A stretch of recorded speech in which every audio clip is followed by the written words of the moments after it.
Hey everyone, welcome back to Sports Tea. As you can see from the lineup, we're going to discuss LeBron James and the heat he's been receiving from the media. As you can see from the lineup, we're also going to talk about Iman Shumpert's interview with Shaq. We're going to also discuss Anthony Edwards increasing his volume of three-point shots. And we're also going to get into the NBA All-Star format. So I just want to thank you guys for joining me tonight. I'm really excited for our show because the audience is always awesome and really engaged. So I want to take a moment to shout out our members and the generous supporters of the channel. So big shout out to our members, Christopher Baldwin, Right Hand Cam, Funky Town, It's Not That Serious, Jeffrey Young, Mikey Brass. Thank you so much for being members. And I also want to thank Courtney, Juan, Jeffrey, Lisa, Josephine, and Donna for their generous donations to the channel.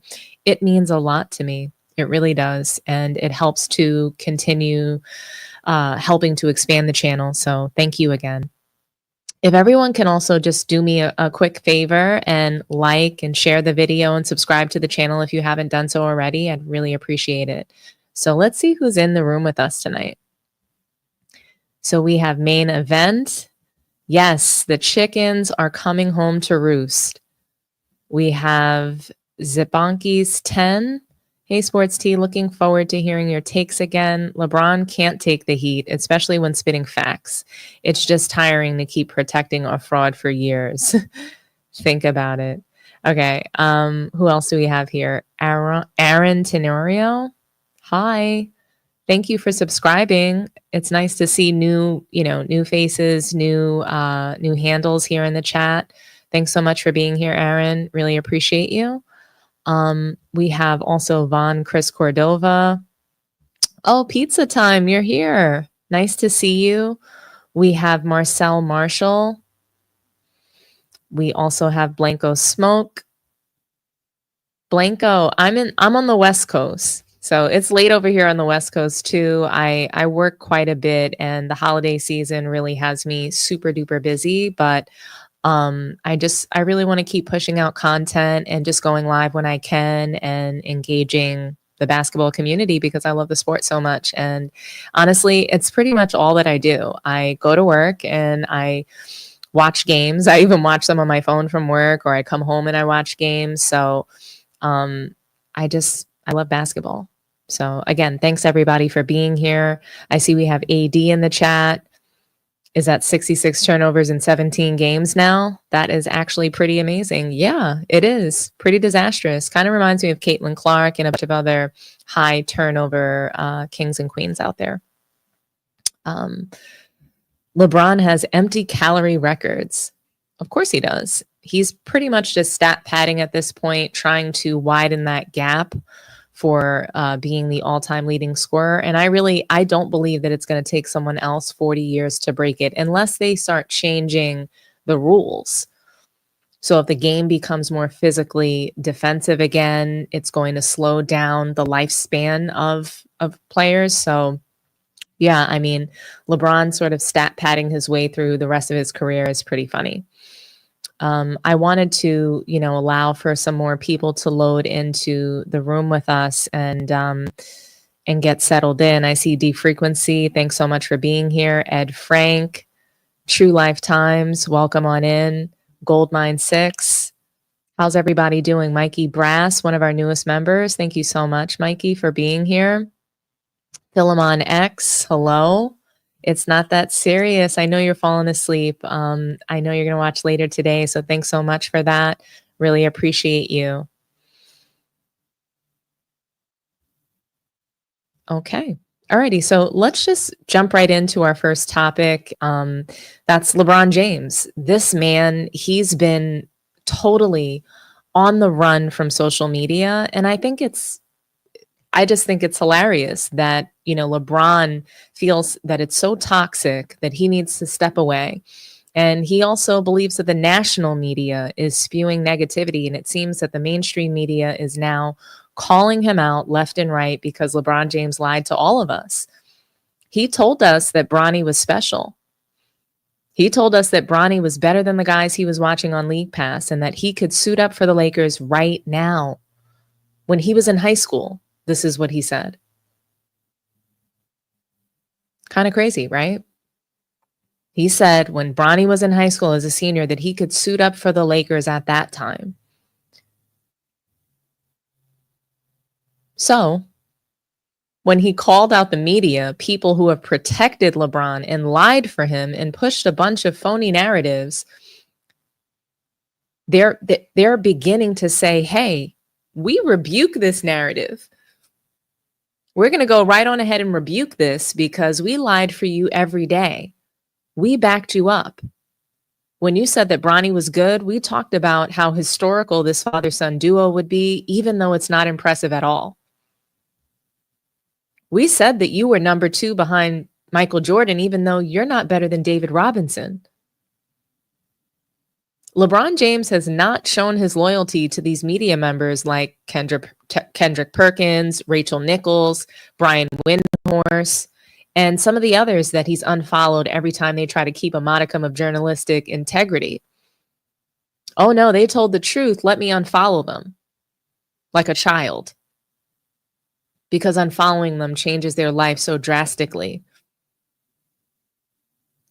The media criticism it's starting to pile up for LeBron James. And I want to play a soundbite for you guys of what Charles Barkley had to say, and we'll react to it. Okay? An NBA Hall of Famer. Chuck, speaking of gambling, a lot of people bet on Bronny James for Rookie of the Year. I mean, a big name like Bronny, of course, he's going to attract a lot of bets. I don't think that's going to come to fruition, but just in terms of how LeBron and the Lakers have handled this whole situation, what are your thoughts on that? You've handled it awful. Awful. I actually, I thought it was because it was so fun. I was taping that match with Ken Griffey Jr. about way before the season started. He was telling me him and his dad were gonna go out for that first game, and then I was with my foolish friends later, you think Bronny's gonna make the opening day roster? I'm like, there's 100% chance.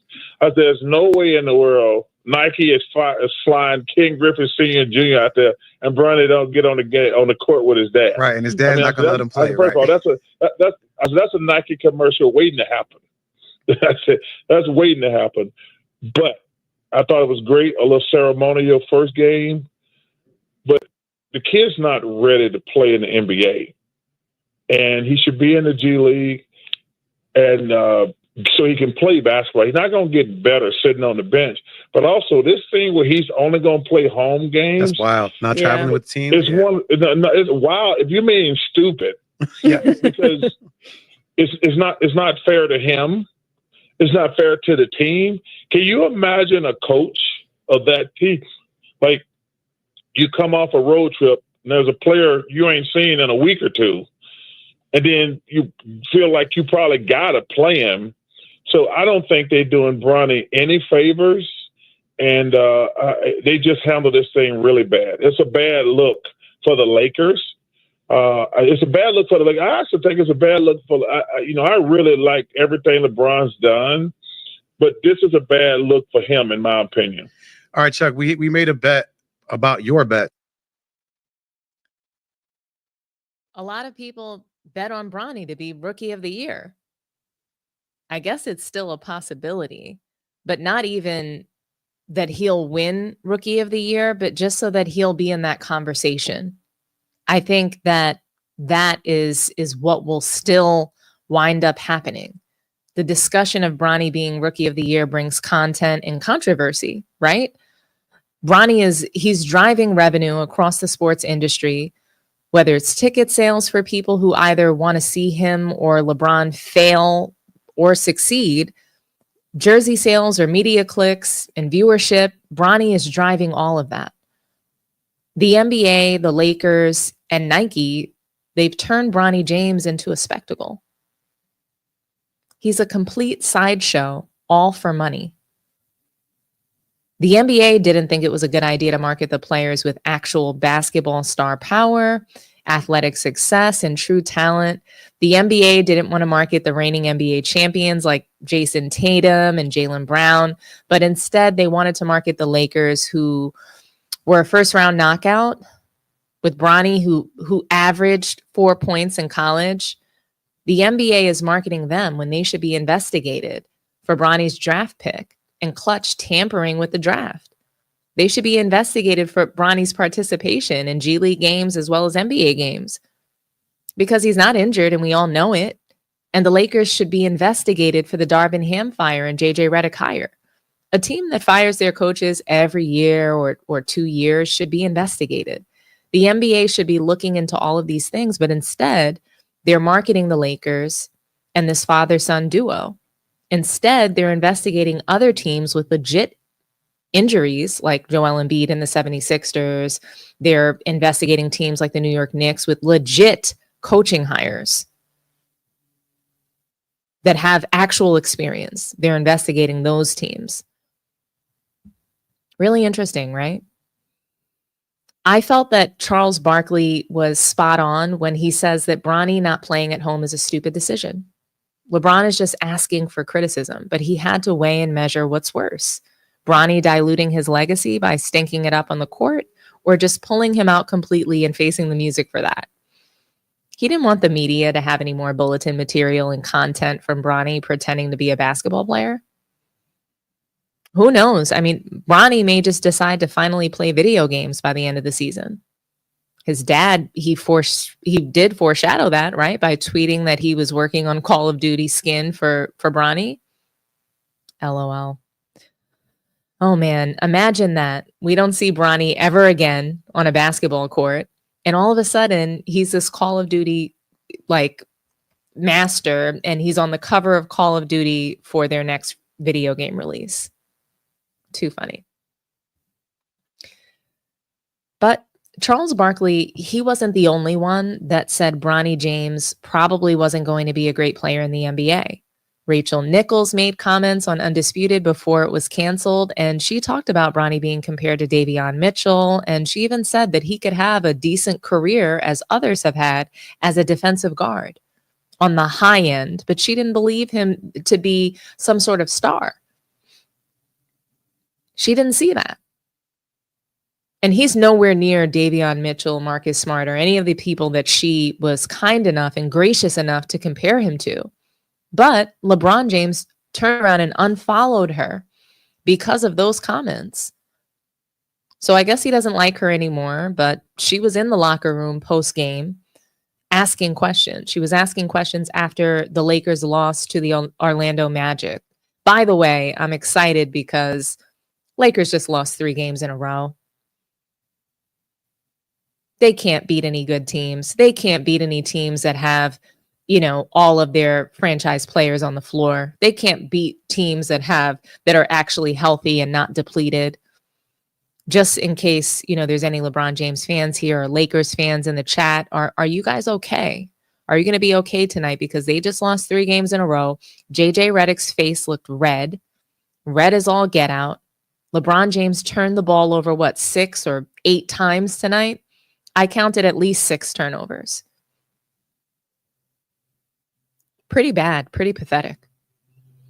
But I do want to play the soundbite from Rachel Nichols where she's asking LeBron some questions that he didn't like. He didn't care for these questions at all, and he was very nasty to her. And I watched it. So I watched her asking him these questions on video, and it was uncomfortable, but she didn't back down. And I'm very proud of her as a journalist because the entire media has been cowering to LeBron. They've been scared of him.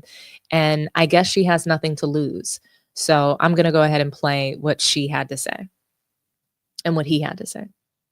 JJ, you guys have been really good in crunch time, especially through this stretch. How much do you look at just simply the missed free throws versus some of the other stuff and down the stretch? Would have to go rewatch every possession there in the last couple minutes. Overall, I felt comfortable with our execution up until the missed free throws and the Wagner 3. would say don't quote me on that, but it's just a general thought right now. JJ was just talking about how it can be hard for him to let games go, particularly losses. He's up for hours doing game film afterward. Is that something maintainable for an NBA season as a coach, or just sort of that intensity, or what do you think is going to happen as he goes? I don't know. I'm not a coach, right? Well, I don't know. I'm a player. You've seen I don't a know. few things. I don't go. I ain't never went home with a coach before after a game in my Are life. you sure? I'm very sure. So I have no idea. Wow. So while watching this clip, obviously, like I saw that LeBron seemed like he was going to answer professionally, but then as soon as the conversation turned to JJ Redick, he was visibly upset and annoyed. He's tired of being asked about JJ, and he snapped on her. He never went home with the coach, and she wasn't backing down or going to let him talk to her like that. So she threw some shade and asked her, "Are you sure? Are you sure you didn't go home with the coach? Because you damn near picked him. It seems like you go home with him. You started a podcast with him. You were in bed with JJ before the last coach got fired." I'm sure that that's what she really wanted to say. But I love how she said, "You've seen some things. You've been around some things." I wonder if she means the Diddy parties. I wonder if those are the things he's seen and has been around. LOL. But seriously, LeBron staged an elaborate coup in order to knock Darvin Ham off his pedestal. He was able to get a successful coach fired that didn't deserve it. He was able to turn the team against him and start this podcast to interview JJ Redick for the Lakers' job. In the interview, it was based on what they perceive as a potential Pat Riley charisma. Not Pat Riley performance, but the look, the gel in the hair. JJ is unqualified. Pat Riley, yeah, he was a young coach who worked from the bottom. He was part of the Lakers organization before he became a coach. He'd been around. JJ is completely unqualified, and you see it in his answers post-game. His answers are going to be virtually the same every game. He's never going to get into specifics if LeBron or AD makes a mistake or plays like shit in a game. He will only call out players on the chopping block or the team's effort or quote unquote will to compete, attention to detail. JJ Redick is pathetic. He tries to use fake big words like words that he thinks no one knows what they mean, like schematically, an aberration. He says a lot of fancy words that don't mean anything. We'll handle it internally. Please. The best was when he said that he watches games in the dark. Rachel Nichols was asking LeBron if this is sustainable. The way LeBron answered her was disrespectful, knowing full well he's been acting like a coach. He wasn't the coach last year when he was stomping up and down on the court, screaming at Darvin Ham to challenge a call or yelling at him to take a timeout, talking to him like he was an idiot, being extremely disrespectful to him. He wanted the world to see that Darvin Ham was the problem, even though the main problem is LeBron and the fact that there isn't one single point guard in the NBA that can play with him besides Kyrie Irving.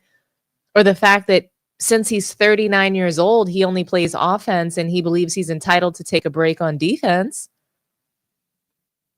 He's never been the coach, right? He's never been the GM or the owner of teams either. Yet he's manufacturing every single season that he's played. Getting coaches fired and hired, demanding roster retools mid-season, drafting Bronny and creating a 4-year development program for him. Please. And he's not a coach, right? But he's right. He's not a coach. He's an orchestrator. Or better yet, LeBron is a fixer. He's a fixer in the NBA alongside Rich Paul. They fix the league and they move the pieces around to suit them. This level of manufacturing in the sport it's ruining the integrity of the game. Speaking of ruining the game, that brings us to our next topic of the evening, and that's Iman Shumpert. He's been very vocal about his opinion on the state of basketball. He's mentioned in the past that LeBron James ruined basketball, and he recently discussed the same sentiment but he elaborated a little bit more during an interview on Shaq's podcast. I want to play the original clip from the Vlad TV interview first. So one moment, we'll play it and then we'll react.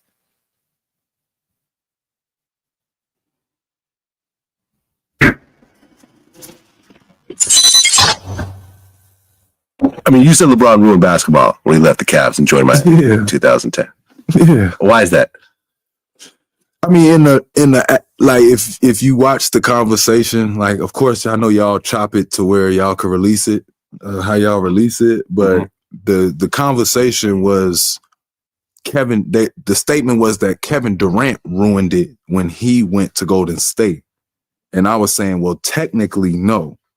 Bron ruined it when he left Cleveland and went to Miami and joined forces with Dwayne Wade. Because we was all like, that was the first time I had ever looked at something like, whoa, that's cheating.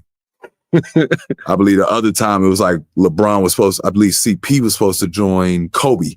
And we was like, whoa, that is cheating. Even David Stern was like, yeah, we're going to have to rip that up. Sorry, guys. That's what we thought was going to happen. And Bron went over there and everybody was like, this is cool. Like, everybody cool with this? And then it was like, after that, you got to deal with it. But now that opens up the mind of somebody like KD, who KD's tweeted before that he would never do something like that. And he kind of and then end up doing it. Yeah. But one of the greats just did it.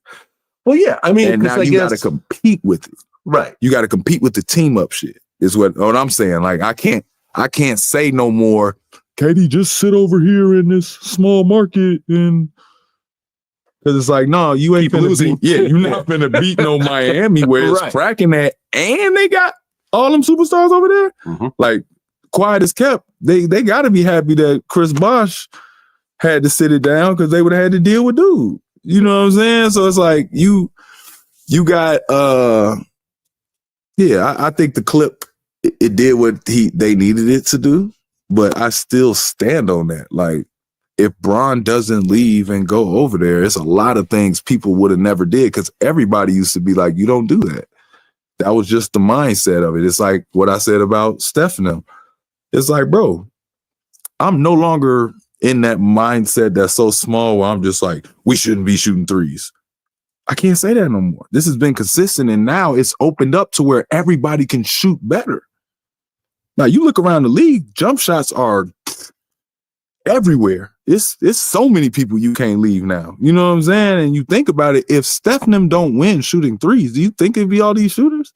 No, the NBA would be shaped with more people that can attack, people that could fly and do that. Because that's what, you know what I'm saying? Now the NBA don't even care if people dunk sometimes. We don't even care. No one cares. People be unimpressed with some of the dunks that get done in the dunk contest. Let's switch gears for a second. That's how crazy, that's how wicked the jump shot just got. If y'all haven't noticed that. They would rather you shoot from half court than see the dunk contest now.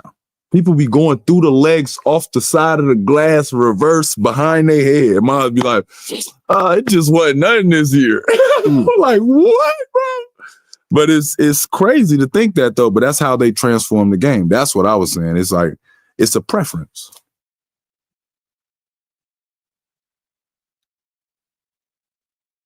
All Iman Shumpert did in this clip was defend Kevin Durant. He was making the point that Kevin Durant didn't invent super teams and that Kevin Durant isn't even to blame for making the decision to join the Warriors because it was needed in order to combat the super teams that LeBron was creating in Miami and in Cleveland. LeBron took number one options from other franchises and decided to team up. So Golden State wanted to even the playing field, and they did. Kevin Durant got killed for this. But if you notice, Iman Shumpert didn't talk about player empowerment because this isn't empowering. It's not empowering to duck the fade and quit on your team. That's not team empowerment or player empowerment. It's a weak move. And it's called quitting on your team. It's called your team hopping, or better known as ring chasing, something that used to be only acceptable when superstar caliber players were at the end of their prime or outside of their prime. And this is their last opportunity to win a title like what Karl Malone did when he went to the Lakers. Now, fast forward to present times. Iman Shumpert sits down with Shaq, and he's basically having the same discussion, and he digs in a little deeper. I'll play it for you now. I got crucified for this question already. Has Steph ruined the game? Because I also was asked this, and I said the person that ruined all of this was Bron, because I felt like Bron's stance, and it's like Mike. If Mike would have made it okay for y'all to just be like, yeah, I'm leaving this team and I'm going to another, because I don't like what the owners are saying. If Mike would have did that, there would have been no loyalty, because we all, quote unquote, wanted to be like Mike, right? And I felt like, even though Steph was good, I felt like Bron was the guy that did it, because I feel like when Bron made it okay for people to team up, it stopped making the star player have to come back with something added to their game. I think you're answering a different question. I agree with you saying, but I'm talking about the style of play with everybody shooting. That's what I'm saying. Okay.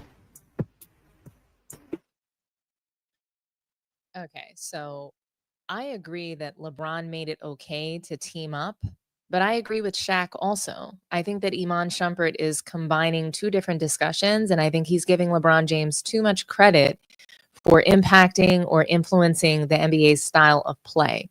Perhaps he's trying to make like staunch criticism sound really good. But what I hear is that LeBron didn't do anything to influence the actual game besides eliminate competition in the league. And that's his fault. That's his fault that he eliminated competition in the league. We know that he has no will to compete. We know that that's not what LeBron really craves in his life. He wants the accolades and he wants, the glory without the work, without the actual challenge.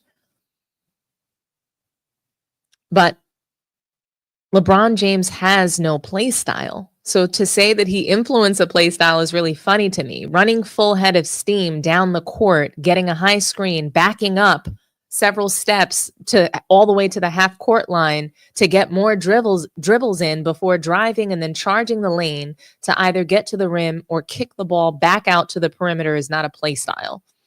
That's not even professional play, in my opinion. Steph Curry and the Warriors actually play great basketball, predicated on defense and ball movement. Adam Silver is the person who ruined the NBA by removing physical defense. LeBron had no real impact on play style. And let's just say, if he did win all 10 finals he appeared in, then all we would see is guys on every team bum rushing the lane. I don't think so. I don't think anyone besides low-skill players like Giannis want to copy LeBron's play style. It's not a play style. This is just one of the reasons why, to me, LeBron will never be the GOAT. Nobody wants to copy you. Nobody wants to be like you. I thought it was interesting that Iman Shumpert basically says that LeBron never worked on his game his entire career. That's pretty much what I hear out of these sound bites. And he made it okay for NBA players not to get in the lab and not to improve their game season over season, because they can just go out and pick up players or trade themselves to teams with players on those teams that have the skill set that they're lacking. So the holes in LeBron's game, he doesn't work on them. He just goes and finds those holes, like he fills those voids with other players. So that's what I hear in those sound bites. LeBron, to me, he is destroying his legacy. That's what I see. I see that LeBron is destroying his legacy. I don't think anyone seriously contends that LeBron is the GOAT.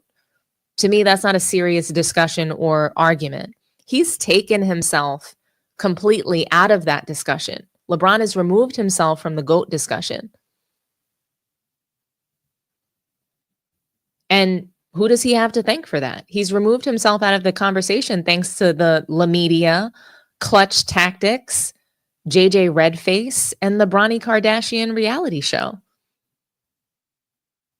You can't leave the NBA in a worse place than when you got it and call yourself the GOAT. You don't even wear your own number. It's pitiful. LeBron didn't introduce a new signature skill or a skill set. He's getting over. He gets over by bum rushing the rim under NBA protection. The criteria for best in the world, let's talk about that real quick. The criteria for the best in the world, it's revolving around a player who introduces a new superior skill, someone who advances the game. We think of a player like Pele, who was the best in the world by dominating the World Cup as a teenager. But he was able to show a new skill when he killed a ball out of midair on his heel backwards. Ditto for Maradona in soccer. Ditto for Muhammad Ali in boxing. And for today's era of basketball players, as far as I'm concerned, only Steph Curry meets that criteria with a three-point shot. Plus, there are many people who would argue that Steph Curry documented that he was the best player in the world in the Olympics, better than KD and better than LeBron James, who deferred to Steph in crunch time. We all saw that play at the end. Steph Curry had an opportunity to pass the ball to a wide open Kevin Durant, to a wide open LeBron James. And he didn't do that. And Kevin Durant, I personally think that KD is still a better player. But in this moment, Steph Curry was looking to prove that he is the alpha, that he is the one. Instead of passing the ball to a wide open Kevin Durant, somebody he can trust to score the ball. I wouldn't trust LeBron. I wouldn't trust LeBron as far as I can throw him, which is nowhere. And neither does Steph Curry. So I don't blame him for not passing to LeBron. And perhaps maybe he didn't see Kevin Durant. He had two defenders on him. But in that moment, what it looks like to a lot of NBA fans across the world is that he was able to prove that he was the best player in the world. That's what it looked like. And he should have been that Olympic MVP. So like I said, this is the sentiment of many. And what I can agree to is that LeBron ruined the sport, never worked on his game. And on his watch, what he allowed for was a slam dunk to be evaporated from the league. I don't think it was losing to Steph Curry in the finals because he lost so many times in the finals. And before Steph won that title, that first title in 2015, that play style of shooting volume threes, it was already very popular. That already changed the NBA before Steph won the title. Was he responsible for that change? Absolutely. But I don't think that the Warriors winning a title with that play style is what cemented, the NBA changing. I really don't. 3 is better than 2. That's not a difficult concept. Players, they don't want to dunk the ball because it hurts, not because 3-point shots are worth more than 2-point shots. We've heard Paul George say that dunking hurts. And then these players today, they turn around and get offended when we call them softer than puffs with lotion tissue. I don't want to say that I think what I also want to address is that I see a lot of debate channels and it's entertaining to watch, but it's exhausting to participate in. The main reason I don't debate is because oftentimes there's no premise for the debate. People wind up insulting each other. They wind up bringing up dead family members and all kinds of things, not just because of delusional fandom, but also because they never agreed to the objective criteria that they're applying, which makes it illusory and nothing but a cheerleading contest. But what do you guys think? Is LeBron or Steph Curry to blame for ruining the NBA? I'll read some comments and then I'll open the phone lines for 2 calls. So that's what we have time for. What I want to do first is get to the super chats. So the first one is from Blanco Smoke. Don't ever call me Zachary again when I cash app you. Had to change my profile based on that. Aw, Zachary is a really great name. I've loved that name pretty much my whole life since the show Saved by the Bell. I love that name. Zach is cool. Zachary. It's just a cool name. But you got it. You're Blanco going forward, okay? And thank you. Thank you so much for the Cash App. I really appreciate you, Blanco Smoke. Our next super chat is from Darren V. Good to see someone knows basketball and refuses to join the La Media and kiss the ring. I can't do it. I have to keep telling the truth because somebody's got to do it. It's a tough job. You know, I'm going to get a lot of people that disagree with me. I might not have the popular opinion, or I'm not willing to lie about Bronny James's performance and tell you that he's an actual basketball player when he's a video gamer. The next super chat is also from Blanco Smoke. Thank you so much. In the SF, in the small forward position specifically, where do you rank LeBron James all time? It's tough for me to say because I don't want to rank him against players of the past. So I just feel that everybody that played in the LeBron James era should be ranked with this era. They don't deserve to be ranked amongst players who played defense, amongst guys who played all 82 games. Those are circumstances that they just didn't face.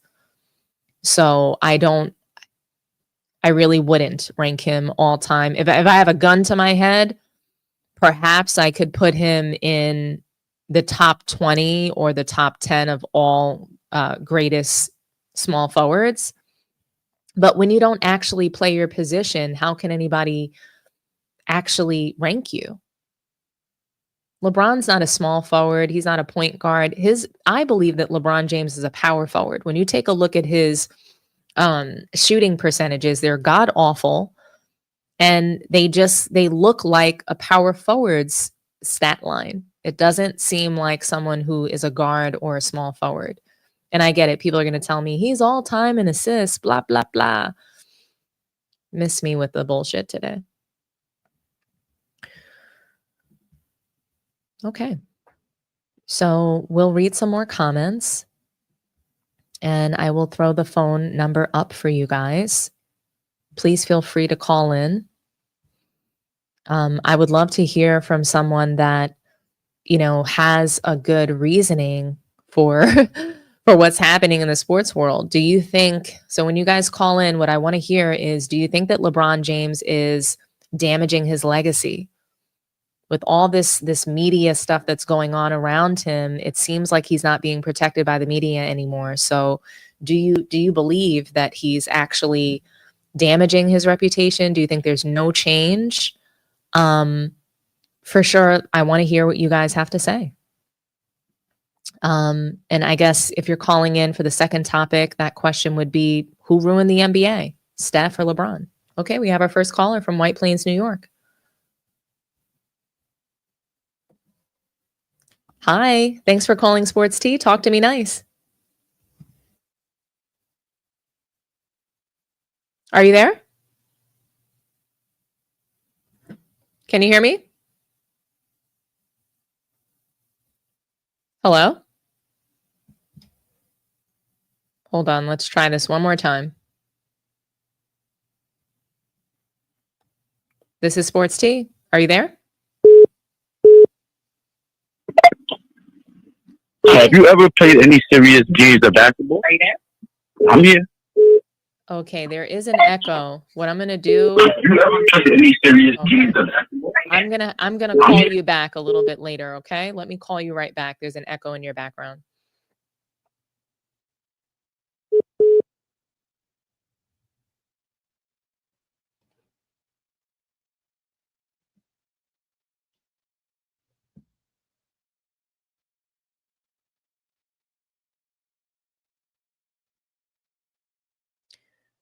Caller from Illinois, thanks for calling Sports Tea. Talk to me nice. Can you do me a favor? Can you just mute YouTube in the background so we're not echoing?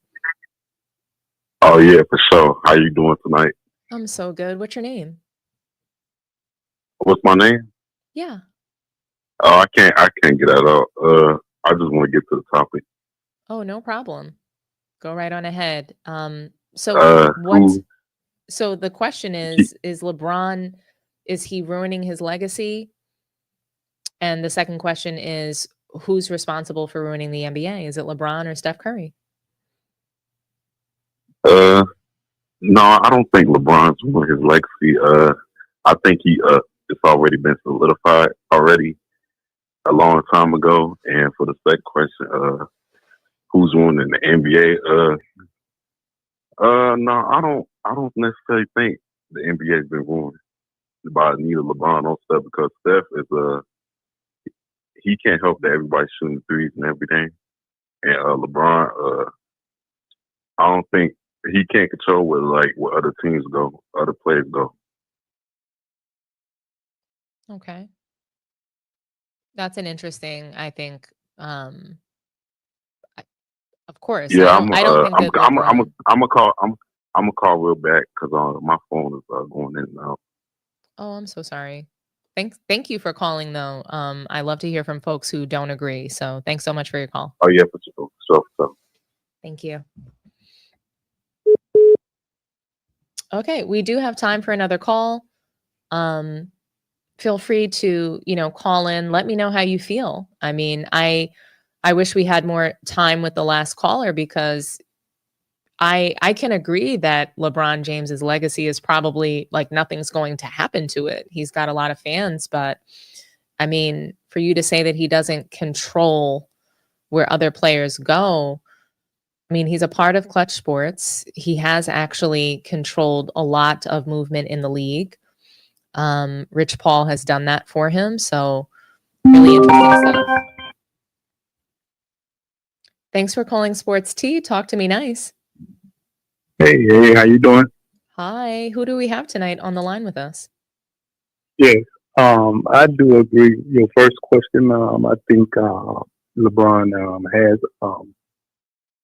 ruined his legacy. I think that's what's the first question of the second one. Yeah. And the second question was, who do you think is responsible for ruining the NBA? Would you say that it is? I think it's a collective players that have did it. LeBron, KD, but LeBron definitely led the charge on it. But I do like your assessment tonight. I think it was very accurate to me. So yes, I think ranking LeBron, I think he probably in the top 20. He's not even in the top 2. So, but I do respect your channel, and I think your assessment tonight was very accurate.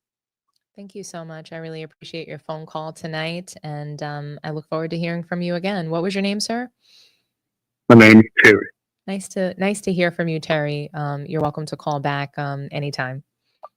Yes, ma'am. You take care. You too. Thanks for watching. Okay. Okay, guys. So, we talked about folks ruining the NBA. We talked about whether or not LeBron's destroying his legacy. It seems like we do have one more caller. So I'll take this last call before we move on. Good evening. Thank you for calling Sports Tea. Talk to me nice. Yeah, it's Nish again. I'm so sorry. May I ask who's calling? Nish, the Jamaican, remember? Oh, hey, how's it going? It's going good. Very nice to hear from you. So talk to me, like, what do you think about these topics? Do you think that LeBron is, responsible for ruining the NBA, or do you think it's Steph Curry? And do you think that LeBron is damaging his legacy? Personal opinion, no one has to agree with me. You can't have a legacy and you didn't build a dynasty. He team hops too much. He doesn't make anyone better. He just went for the best players to help him. That's all he did. How could you compare him with a Michael Jordan who was never quitting on his team? He's always showed up in the fourth quarter. You give Michael AD and he wouldn't lose a final. He would not lose a final given AD. But at the end of it, still, it's the mentality of the team that you build around you. You know what I mean? It's not just pass somebody the ball that makes them good. No, it's not like that. It's the mentality of the team aspect. How do you lead? You know what I mean? I do. Honestly, you killed it. I mean, I don't know how people in their right mind could be out here comparing LeBron James to Michael Jordan. I have no idea. It's clueless and it's just media hype and it's just them selling LeBron. And my question to his critics would be, I would like one of them to call in and tell me, or not me, just tell the world what LeBron is better at than Michael. Just name me one thing that he's better at. That's all. I agree. I would love to see what LeBron is better at. Thank you so much for calling, Niche. I really appreciate you. Yeah, man. Enough respect, Dominique. Thank you. Have a good night.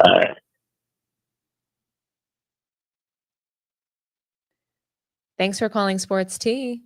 Talk to me nice. Who do I have on the line? My name is 188 Sozum. I'm so sorry. What was your name? Sozum? Let's go. Let's do it. Thanks for calling in. I really appreciate you calling in. You're a first-time caller. So tell me what you think. Do you believe that LeBron is ruining his legacy or damaging it? And do you think that he has ruined the NBA, or is that Steph Curry?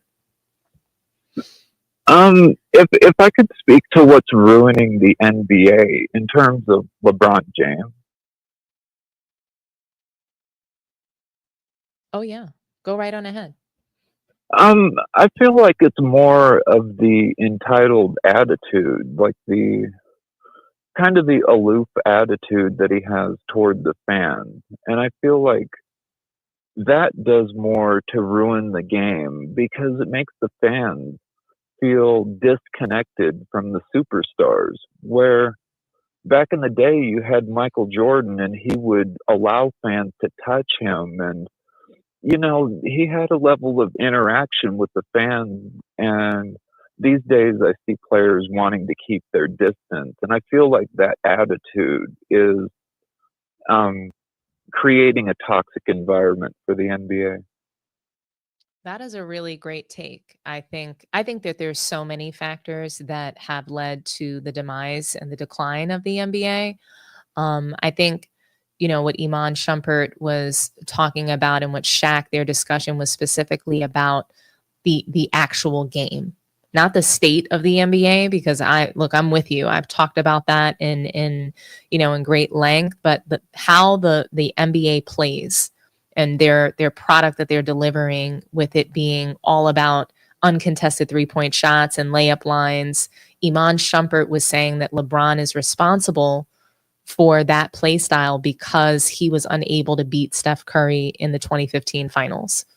That's basically what he's saying. And so I don't really agree with that because I think that was where the league was headed. But what do you think? I think it's probably, the downfall of the NBA was obviously the decision when LeBron James decided to team up with Dwayne Wade because the rest of the league just figured if we want to beat them, we have to team up as well. And so it created this culture of players joining forces. Yeah, I mean, great answer. It is true. Iman Shumpert, he was right. So thank you so much for calling. I really appreciate Yes, ma'am. it. Thank you for taking my call. Oh, of course. You're welcome to call back again anytime. Yeah. And I look forward to seeing you in the chat. Thank you. Yes, ma'am. Thank you and have a good night. You too. Bye-bye. Thanks for calling Sport T. Oh, can you do me a favor? Can you mute YouTube in the background? Yeah. How's it going? Talk to me nice. Who do I have on the line tonight? Oh, my name is Henry. Nice to hear from you, Henry. I see that you're in the San Jose area. I'm in the Bay too. Yeah. Oh, nice. So shout out to the Bay Area. So what do you think about these topics? Do you think that LeBron has damaged his legacy at all? Just with all this media attention, he's not being protected in the media anymore. Do you think that there's going to be a downfall, some sort of exposure? And the second question I have for you is, do you believe that LeBron is responsible for the high volume of 3-point shots taken? Yeah, I think he kind of ruined his legacy in a way. I think it was because of Bronny stuff.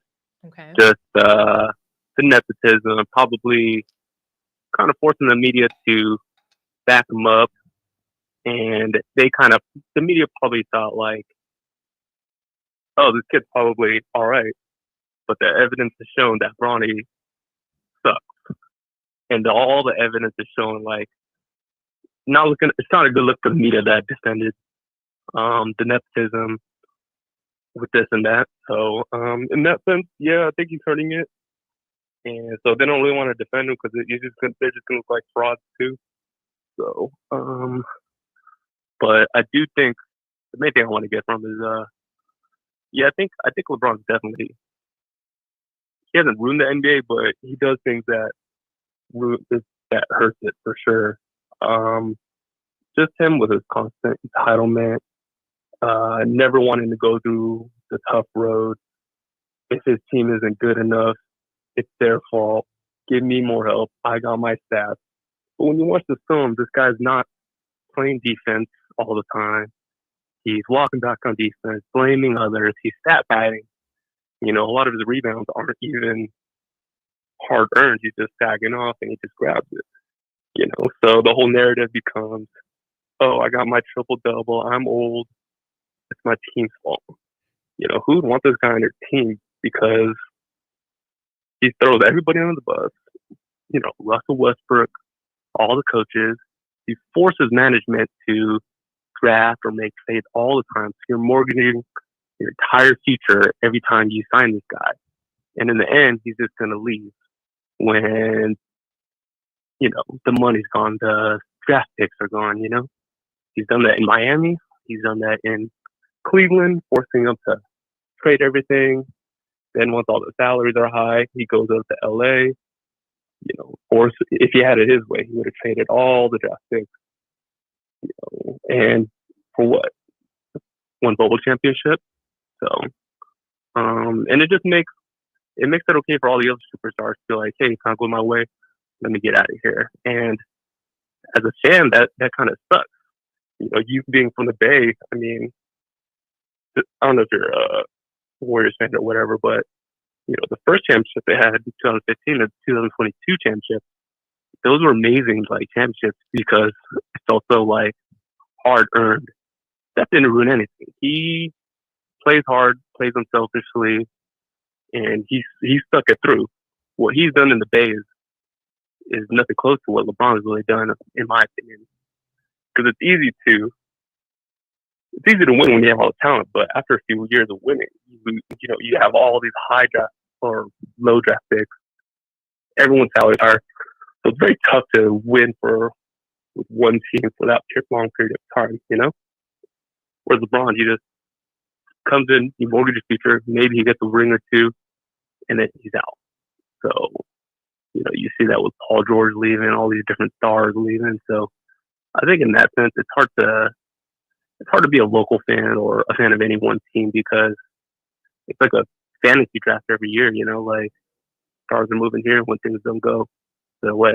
So this is kind of my opinion on who's leaning into. I think that this was a great call. Henry, you made some really great points. Seriously. You're welcome to call back anytime, and I want to thank you for your really wonderful take. So okay, thanks. You just call. All right.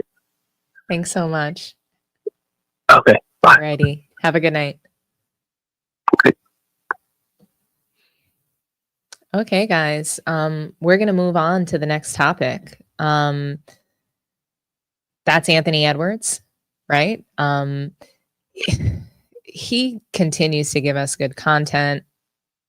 It just Ant-Man, when I thought that it was going to be like a slow NBA offseason, he really looked out with some ridiculous quotes and all kinds of things. So thank you, Anthony Edwards.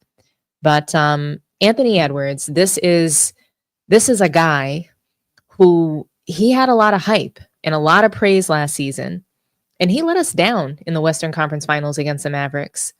Everyone was rooting for him. I know the refs took the Wolves out of their game and they couldn't defend the way that they wanted to, but Kyrie Irving completely torched Ant-Man. They played awful against the Mavs.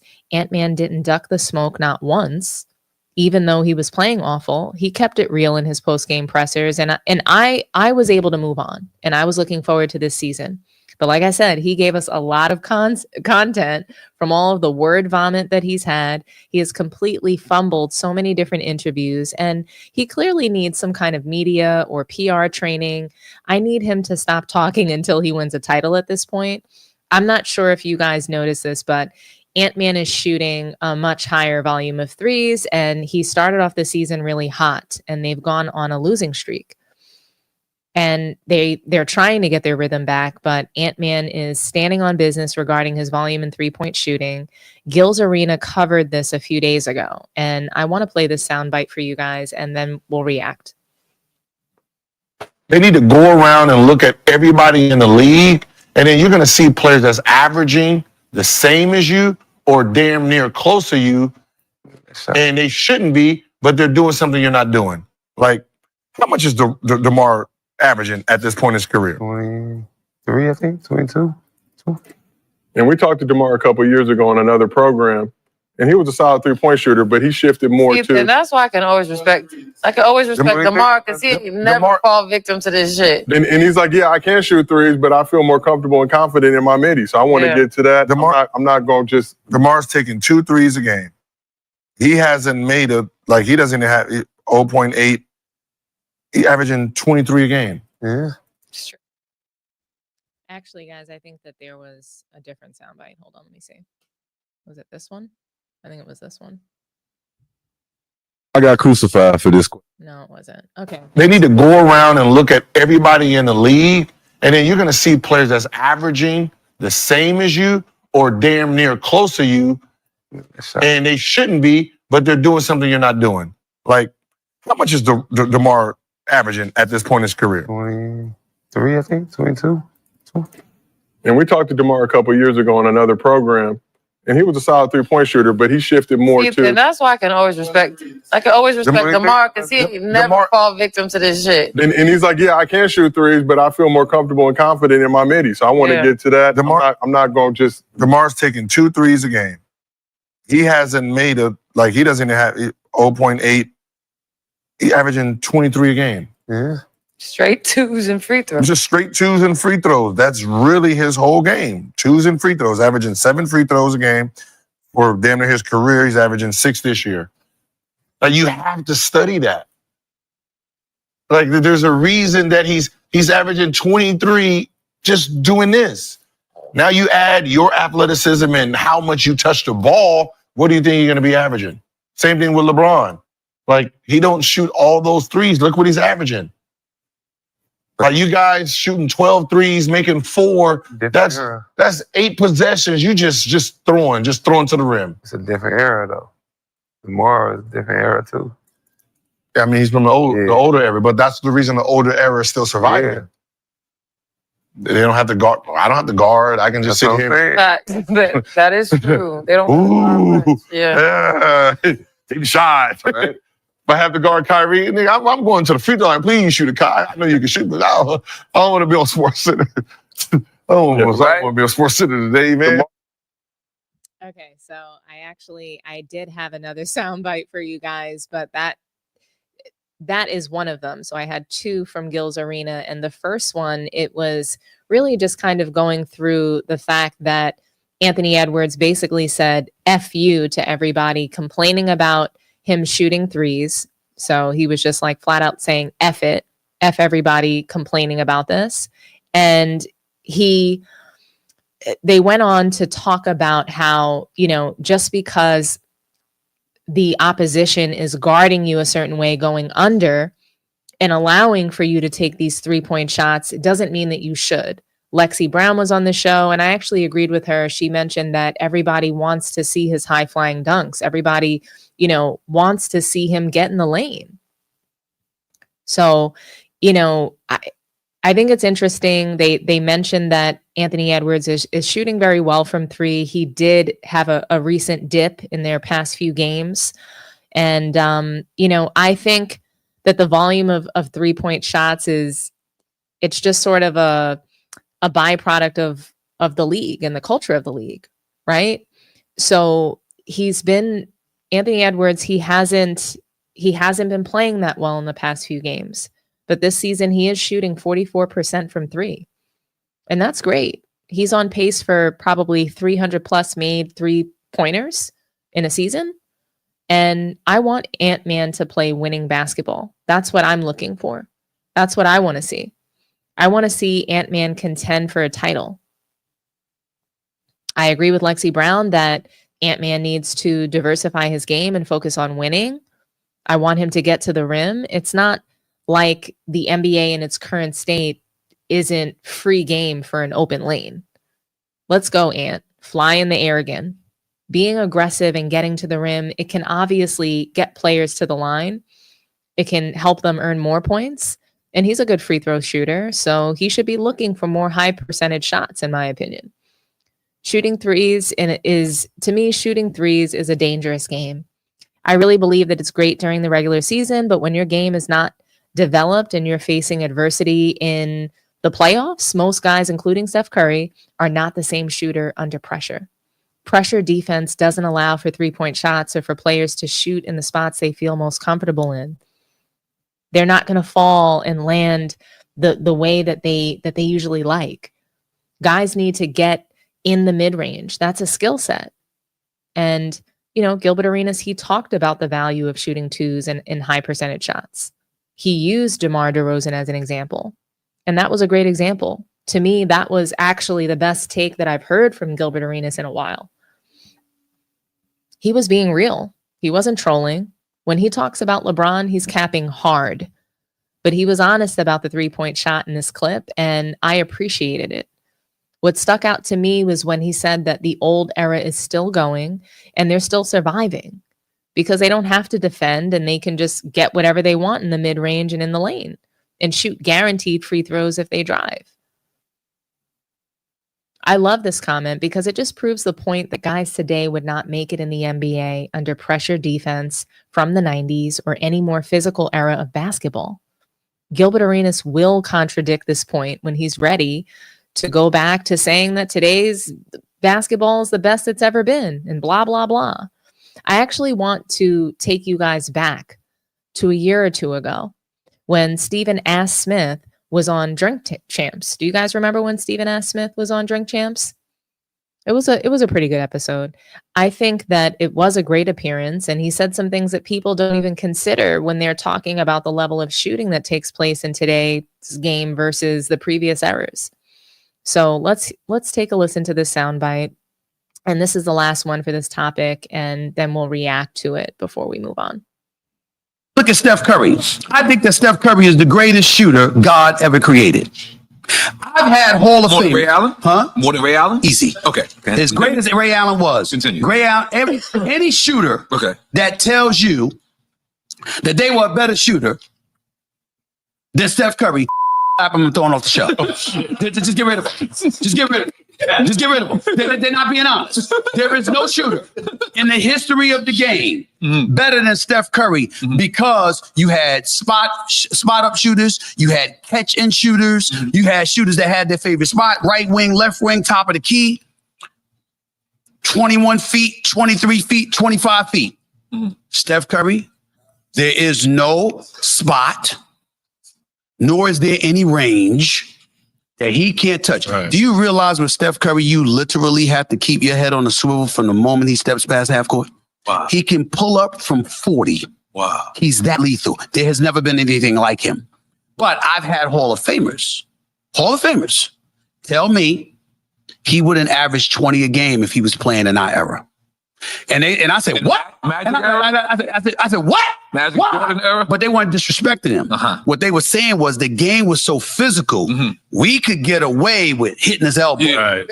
We could get away with tripping him. Yeah. We could get away with when he's running through those picks, giving them some wood. Right. We could do that. You can't do that now. And because you can't do that now, it would have compromised him. What is the one thing that has compromised Steph Curry, particularly earlier in his career? He had those ankle injuries. And those ankle injuries Man, they would have stepped on his foot as he was walking through screens on purpose. Shit. Just stepped on his foot. How you gonna catch him? You the referee? It's an accident. You know what I'm saying? You know, and listen, you had Lawrence Taylor in football later on in life admitting, man, he would send prostitutes to the hotel room to the night before the game for opponents. You know, crazy stuff like that. I'm just using that as an example. I'm using that as an example to highlight back in the day the extent they would go to derail an opponent. Right. I know certain superstars. One of the things they love to do. See, these are, and this is when I say when I can't say everything. Right. I know superstars. They was, in fairness to them, they were single. They weren't married. Right. They would literally go after your girl just to mess with you before they played you, and then step out on the court and bust your living ass. And they say, just to demoralize you and let you know war shit. You can't mess with me.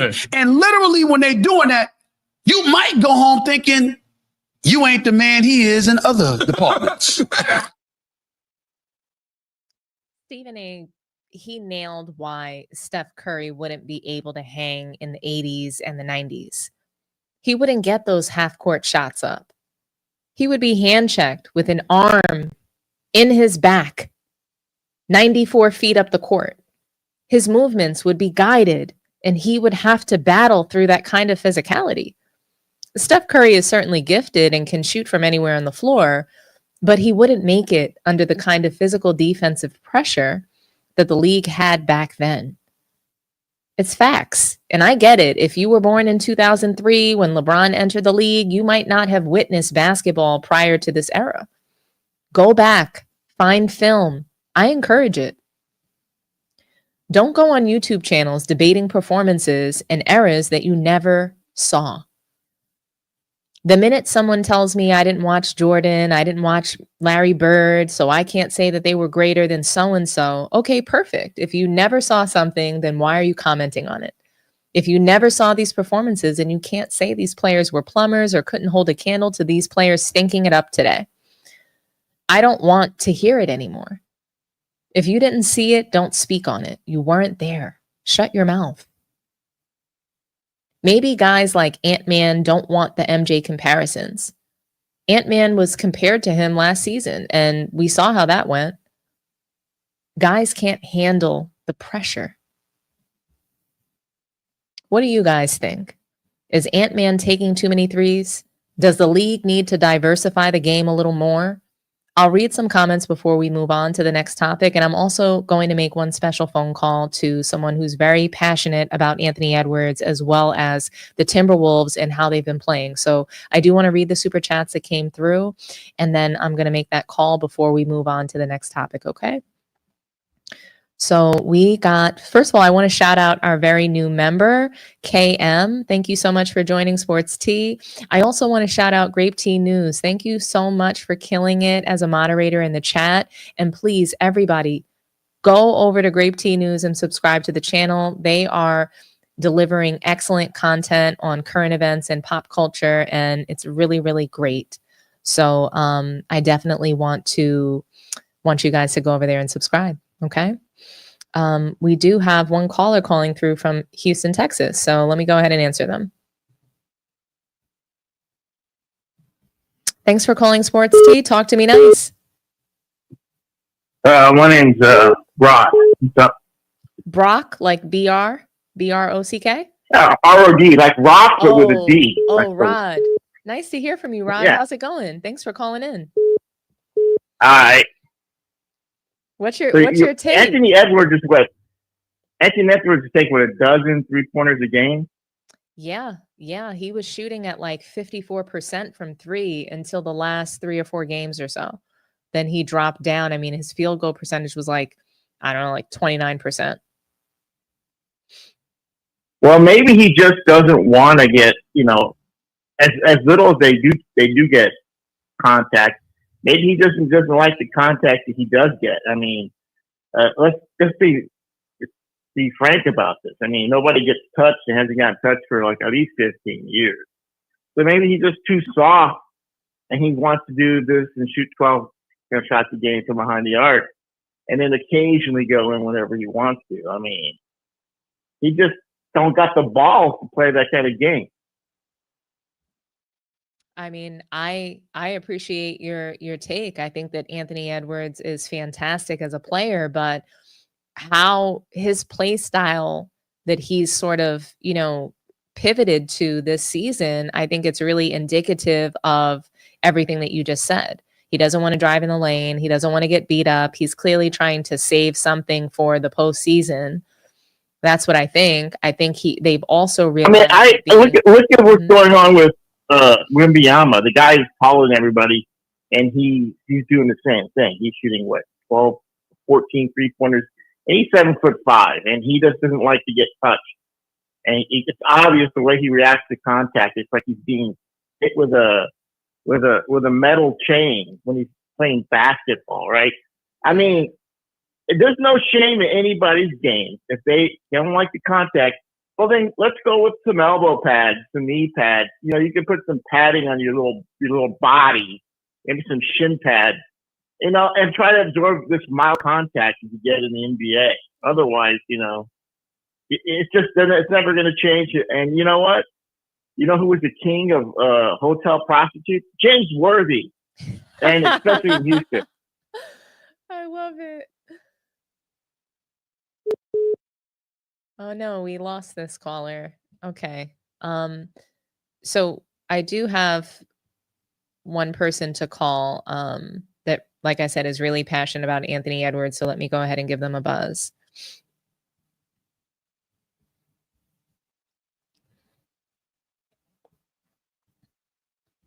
I love the comment that he needs some knee pads. That was funny.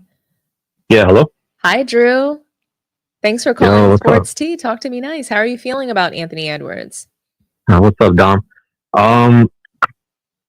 So, like, I think, like, he's, I understand, like, why he's shooting so many threes.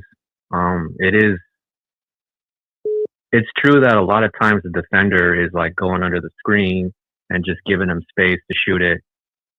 But I also feel like it's at times like shooting that many threes. It's a waste of his other talent because this guy, he's a dynamic scorer. He's really athletic. He's strong. He's a 3-level scorer. He can score from the three, from the mid, and at the rim. And so like I get it that everybody in the league wants to shoot more threes and try to do what Boston and Golden State are doing. But sometimes, I do have concerns, like some kind of atrophy might happen with the rest of his game.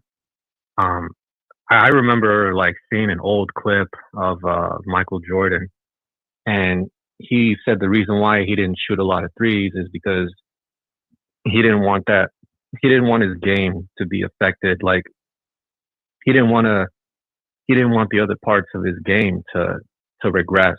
Like he thought it would make the rest of his play style and skill lazy if he just started shooting more threes.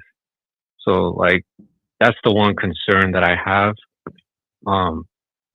Like he's my favorite player out of this new era, and I do love it when he plays downhill. Like he gets that first step and he takes off, and it's great when he does it. Like it adds entertainment value to the NBA, something that it really needs right now, because of the low ratings and stuff.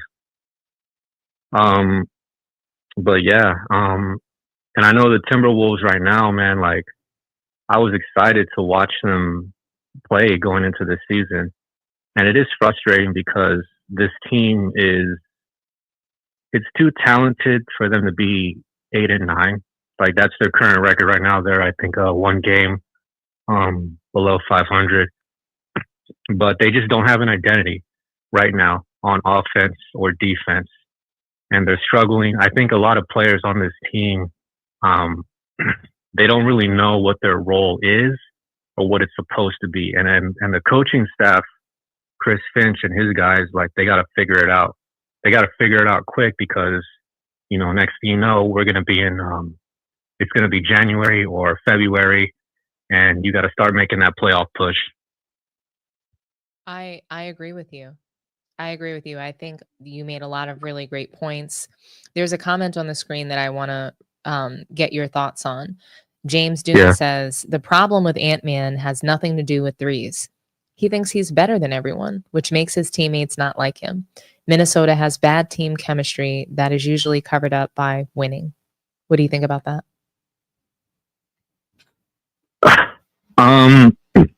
You know, honestly, man, like I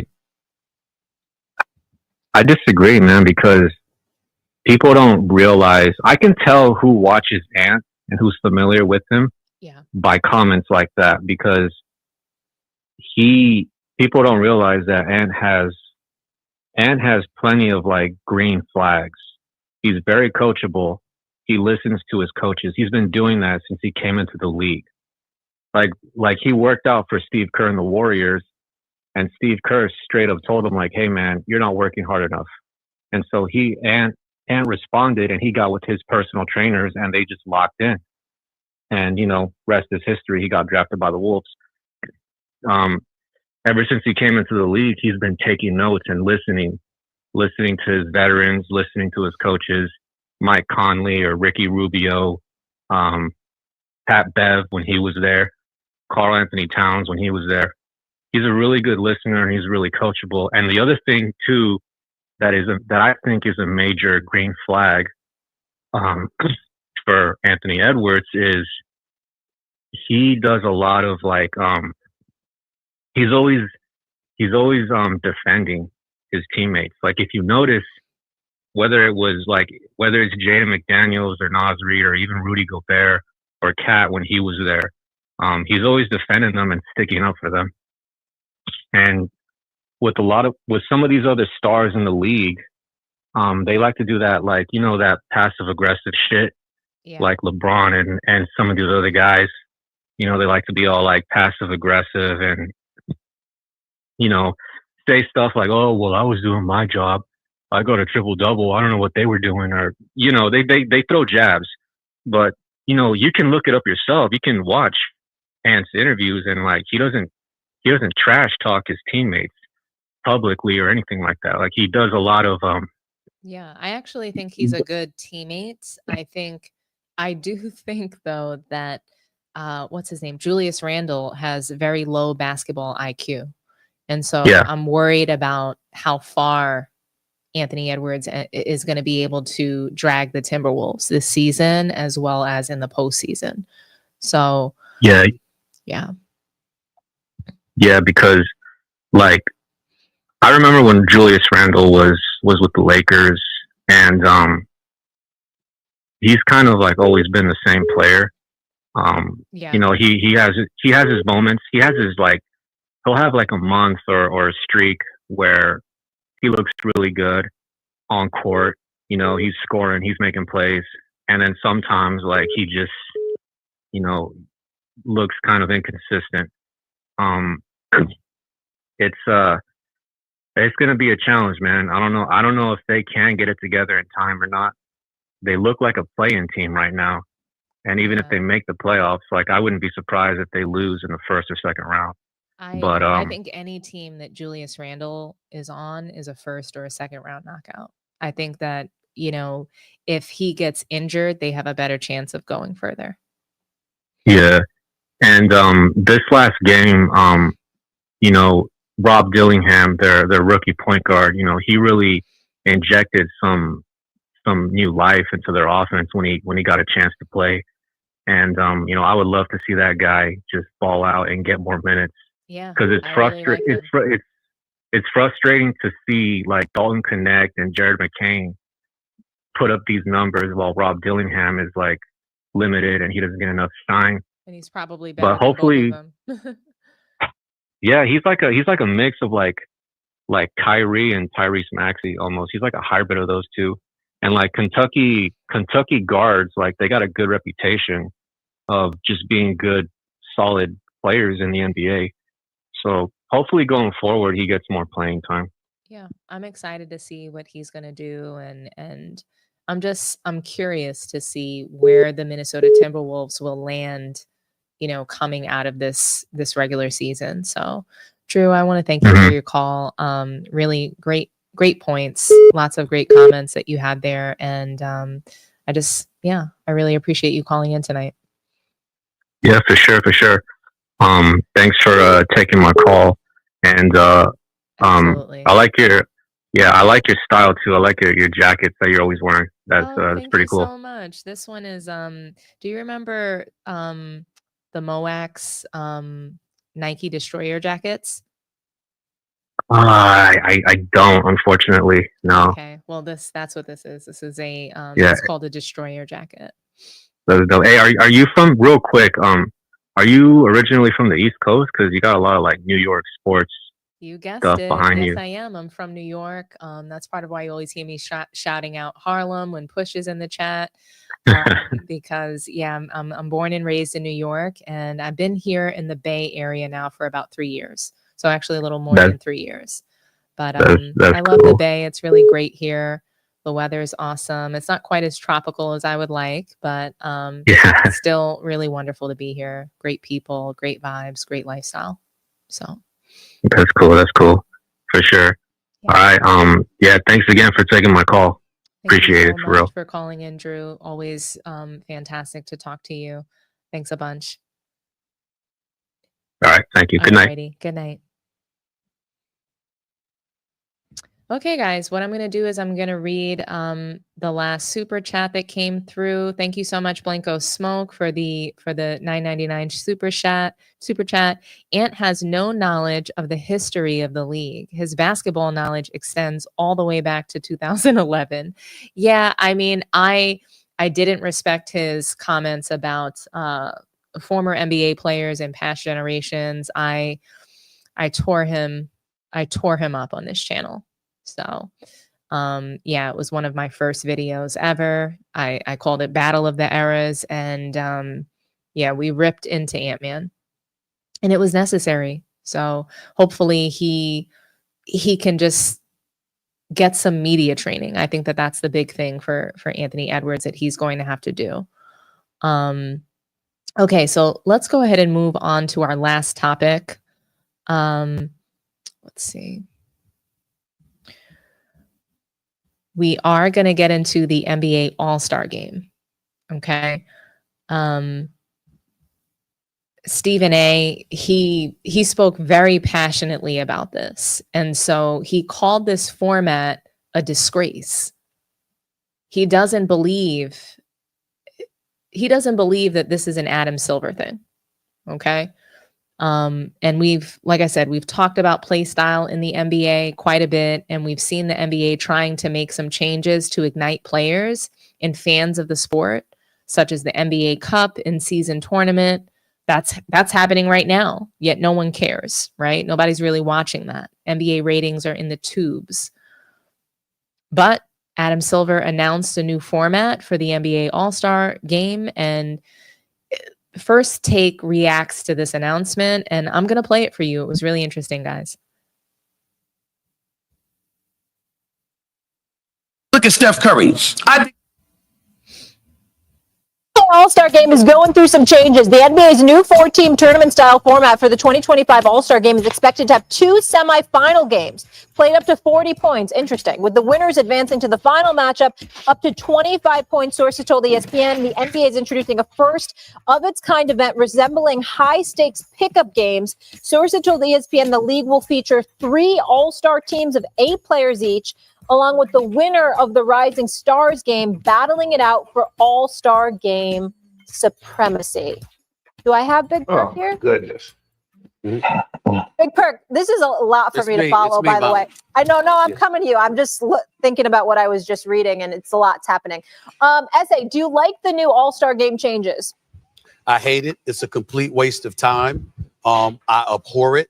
I think it's an insult and it's a disgrace to pioneers who have helped elevate the NBA product to what it is. I think it's a blemish on NBA players. I personally have no interest in even being there. And I never speak against the NBA this way. I'm not where I am in my life if it were not for the NBA. The NBA has done wonders for me.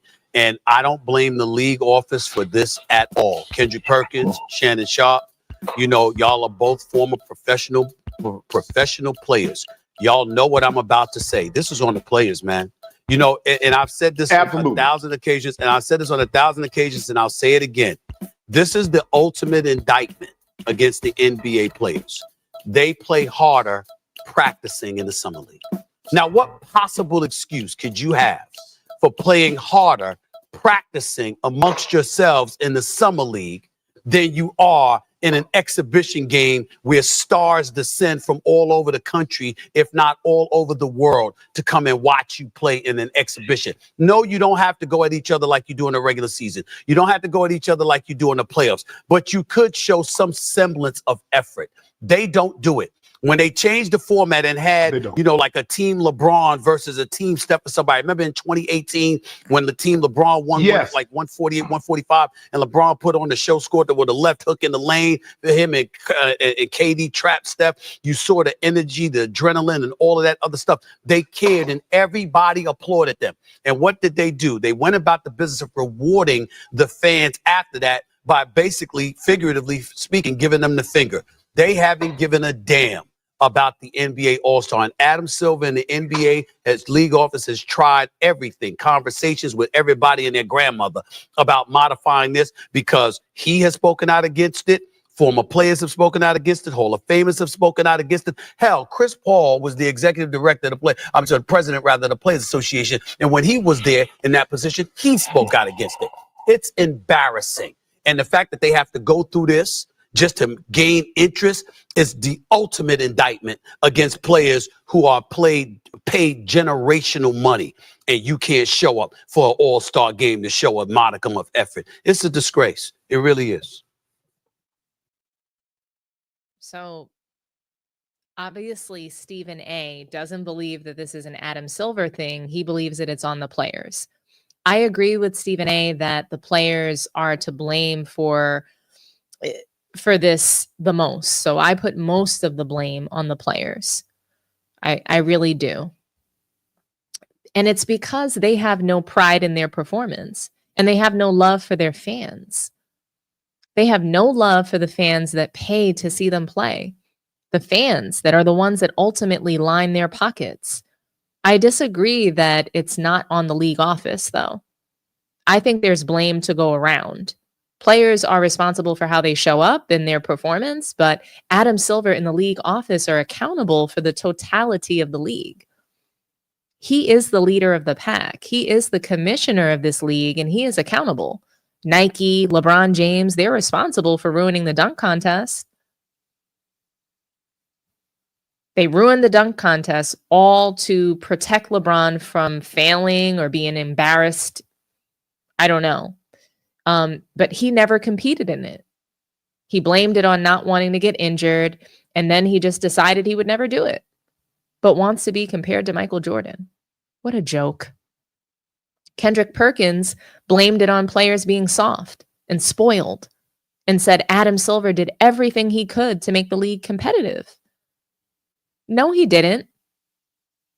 He would have never allowed LeBron to manufacture his career for 22 years. He would have never let LeBron and other superstars create super teams to win titles instead of putting in the work. Adam Silver is just as much of a disgrace, if not even worse than LeBron James and the rest of this soft-ass era.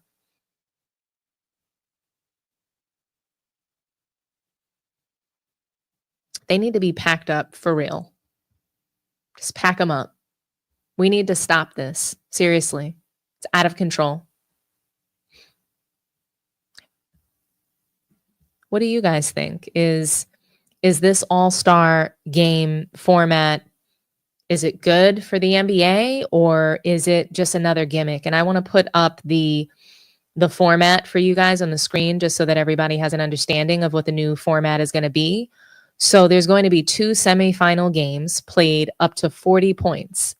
And then those winners will advance to a final game.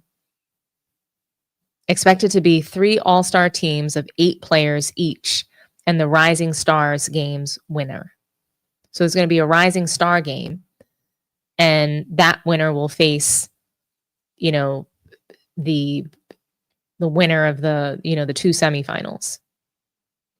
I do think that this is interesting. I do want to hear from you guys and what you think. So we have our first caller from Pennsylvania. Talk to me nice. Thanks for calling Sports Tea. I'm so sorry. What was your name? Pardon me? I'm so sorry. What was your name? You can't hear me? I can hear you, but I couldn't initially. I had to connect you to the Bluetooth. Who's calling? Yeah, this Macker Jones, and I just believe like the All-Star game, the NBA as a whole, just paying players way too much. And so what are we looking at after that? Like they have no incentive to play, period. Okay. And so you don't think that their paycheck is an incentive to play? Well, being as though the whole culture, even starting in high school, is everybody get a trophy type culture. Like everybody's a winner. That's just not true. Like the whole competitive era of generations is gone. So the whole I want to win thing doesn't exist no more. Like East versus West Coast. Who's the best? We really wanted to prove the East Coast was better than the West Coast. The West Coast really wanted to prove that the West Coast is better than the East Coast. You see what I'm saying? Right. There's no more of that. You're right. They go to the All-Star game, meet up. LeBron James get in your ear. Hey, man, maybe you can come to the Lakers. It's like a business meeting out there. It's not about basketball no more. Kind of crazy. That's just my take. But thank you for taking my call, and Absolutely. you have a great night. I think that you had some really great comments. I just want to let you know that. I agree with you 1,000,000%. I think that they believe that they have no incentive to play, but you would think that their paychecks, their very hefty paychecks, would motivate them to get out there on the floor and put on a show for their fans, you know, that support them all year long. So thank you so much for calling in. I appreciate you. Thank you. Good night. I hope that you have a wonderful holiday season if you're celebrating. Okay, so we do have a very passionate caller that I'm going to reach back out to. His name is Tony Jones, and I'm really excited because I haven't heard from him in a while. Obviously, we've been streaming really late, but he's got some great takes, so we're going to go ahead and give him a call real quick, and you know, we're going to close out the show. We'll probably take, you know, another 1 to 2 more phone calls after this one.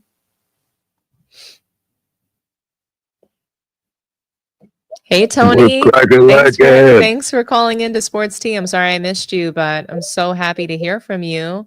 Talk to me nice. How you doing? I'm good. Talk to me nice, buddy. Well, first of all, before I get down, everybody, Dom is at ish, so please hit that like, share, and subscribe button. Handle that business. But yeah, as far as the NBA goes, well, I mean, wow. First of all, everyone knows the NBA is soft. Right. Second, the All-Star game needs a surgeon. I mean, I'm sorry. Let me go a step further. The All-Star game needs some Jesus, baby. Okay, somebody got to put their hands on them boys and get them out there, get them to play. The caller before me, as far as incentives, if $200 million doesn't give you an incentive to do anything, you're in the wrong profession. Right. You know, be it basketball, be it the NFL, be it a doctor, a surgeon, be it a lawyer, whatever your profession is that pays you that kind of money. But as far as the NBA as a whole goes, I was working with a couple of kids the other day, and they're like, "What do you think about today's NBA?" I don't. What, you don't? So what do you think about LeBron? I don't. They're like, what? Okay. Here we go. Man, LeBron the best there ever was. Okay. Question. And before I say what I'm about to say, you hit the nail on this several times. You're judging and making assessments based on 15 seconds of YouTube footage rather than watching entire games. You know, it's like I tell people, you know, Yeah, no Tony, fundamentals. I don't think people are watching, by the way. So like I think that the reason why LeBron and the media they get away with so much is because people don't actually watch the games. They watch Right. highlights. People believe that Bronny's a good player because ESPN shows him taking the shot, but they don't show him bricking the shot. So the belief is Yeah. that he made whatever, you know, that he's making all these shots, even though the stat line is god awful. Right. You edited it to make it look like he made 8 straight shots and it was actually Right. 8 of 22.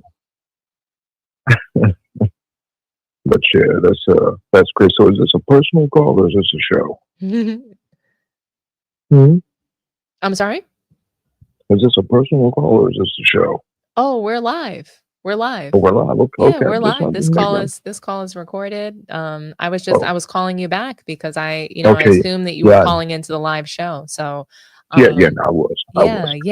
I wanted to make sure that everybody could hear from you because I haven't gotten a chance to hear your takes lately, and they're pretty good. Yeah, So no problem. But you know, it's like you and several other people broke it down. I don't want to attack LeBron specifically. However, everybody knows it. No fundamentals, no footwork. Defense. Well, there's many aspects of defense in the game. You know, your footwork, how you moving your feet, staying in front of somebody, and like the gentleman said before, you know, you can't touch these guys. it's true. Sitting there watching the game the other night, and I'm like, oh Lord, have mercy! I cannot watch these layup lines. I mean, he just got clapped again by like 30.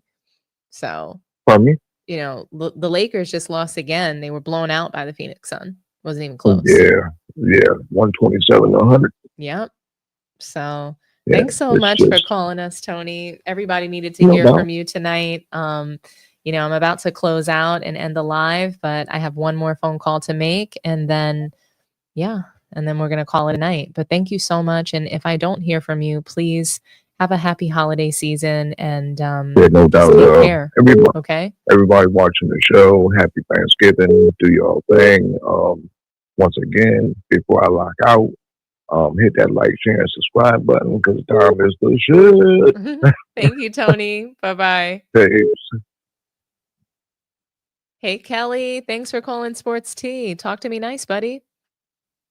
Oh, hey, Ms. Dom. How's your night going so far? It's going good. It's always a pleasure to be here with you guys live, and we have a lot of really great engagement in the chat tonight. So really just grateful to be here, and I wanted to make sure that I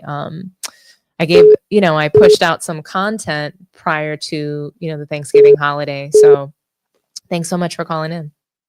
Yeah, definitely appreciated the back-to-back live streams. So that's pretty awesome of you. Oh, thank you. So what's up? Like what are you thinking about this new NBA All-Star format? I don't mind answering that question, but I was wondering if we could go back to the Iman Shumpert Oh comments if yeah. you'd like. Yeah, let's get into that.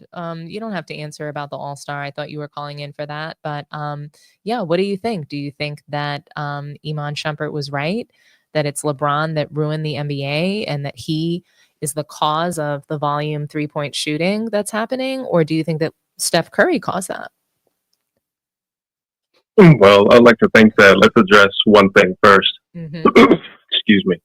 That oh man, I forgot what I was going to say too. Something important. Oh yeah. Oh, I missed it again. That happens to Okay, me I all the remember now. I time. remember. I got it. Okay. So those that try to say that LeBron, oh, he was there for 7 years and you expect him to stay there his whole year and lose, blah blah blah. That's fine. I completely get that, but they completely missed the point where that this dude is not only leaving, that's one thing, but he's jumping ship and asking numerous all-stars to team up. So let's get that right out the way. That is the weakest that anyone could ever do. You're asking D-Wade, Chris Bosh. We find out later Melo and CP were part of the plan.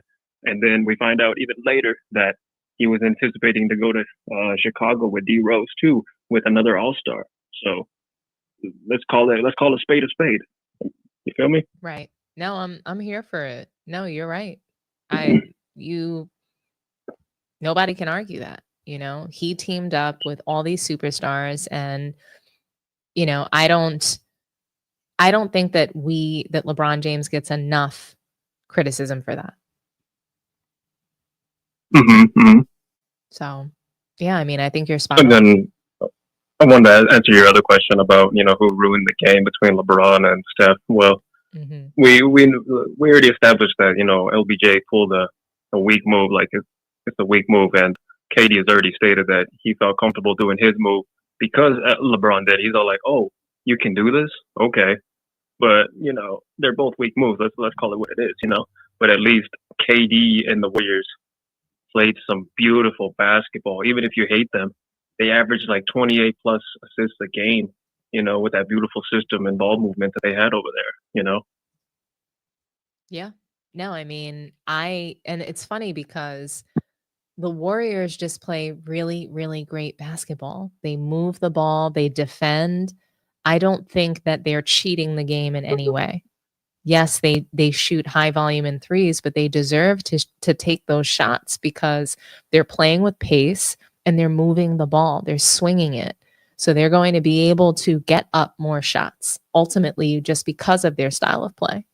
They're not holding the ball. They're not, hoarding rebounds, points, and assists. They're doing a really great job of, swinging and truly playing a game that's conducive to team play. And I value Steph Curry and I value the Warriors and what they've been able to bring to the league. Yeah, you know what? Steph Curry is, a great teammate because not only is he a good distributor, but he can move literally without the ball. Like this guy is so bad. He don't need the ball in his hands to be effective, and he's just, the greatest shooter we've ever seen. So he's so valuable to that team that, not everybody can move without the ball. Not everybody can play like him, Yeah. No, you're right. You're right. And then I also wanted to address that Steph ruining the game. Between LeBron and Steph, Steph, I've never seen a video out there. I never saw a video of Steph saying, "Oh, everybody copy me, copy my style of play." Right. He's doing what he's doing. That was his choice. And he's like an MVP caliber Kyle Korver with, a layup package, he's, that good of a shooter, just, on steroids, like in terms of being a juggernaut of his skill set, right? But he never said, copy me. And Clay never said that either. Those guys are such lethal shooters. Why would they not play like that?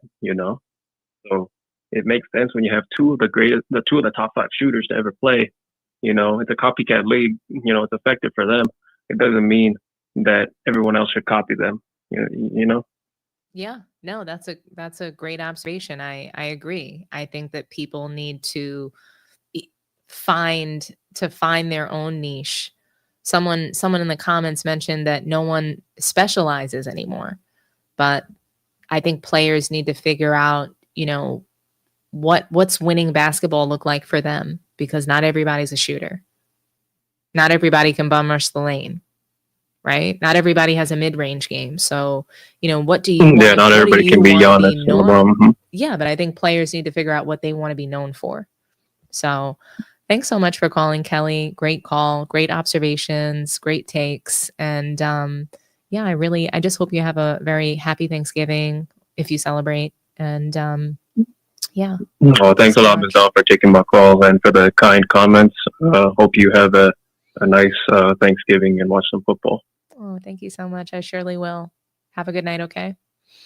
All right, you have a good one too. All right, Alrighty. bye-bye. Bye-bye. Okay, guys. Let's see. Who else do we have here? So we do have 2 more callers. I want to make sure that their voices are heard. And then we will close out the show. Yes. Hi, Brother Gemma. Thanks for calling Sports Tea. Talk to me nice. Hey, peace, Dom. Yes, but Juma. Juma. Yeah, Juma. J-U-J. Juma. Got it. Yes, ma'am. I'm so sorry Peace, about that. sister. No, it happens all the time. No worries. Well, I'm glad that you corrected me. I certainly want to pronounce your name correctly. So thank you so much. Appreciate. But Yeah. what's your take on this? The NBA Yeah. All-Star, do you think that this is just another gimmick? Well, first, let me just say, I just want to shout you out. I call you Chef Dom because you're always cooking. And thanks for the late night supper. Okay, straight up. So much. Yeah. You're welcome. Yes, and also big ups to T-Bird because I think I just saw some gift memberships, and that's awesome.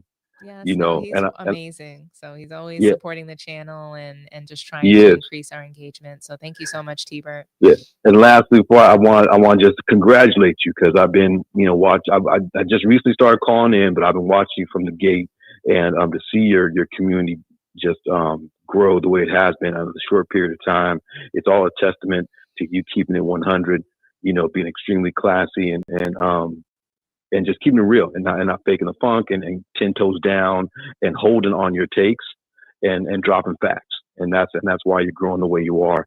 And we really do appreciate it. Straight Thank up. you so much. I continue to, just want to be able to tell the truth on this channel. Yeah. And I want to keep it as real as I can. And I want to, most importantly though, I just want to create a safe space to talk about sports, and have some fun. So Yeah, exactly. It's not hard to tell the truth. It really isn't. Yeah, I thoroughly enjoy your takes. So give it to me. What do you got? Thank you. Yeah, so I'm not looking at my phone, so I can't see what the list was. I've been watching all night. I was driving back No from worries. Sounds Lake, but I'll ask you a pointed question and we can take it from there. Does that sound good? yes, ma'am. So do you think that the new All-Star format is just another gimmick? Oh yeah. Okay. Yeah. So actually, when that came out originally, you were on with Mel that night. It was a couple nights ago, and I was gonna actually email it to both of you guys, but I didn't have the information on how to do that. I'm really not that too familiar with the formats and stuff. Yeah. But I was gonna call and ask him live, but I couldn't get in that night. But it really dropped it. But it's just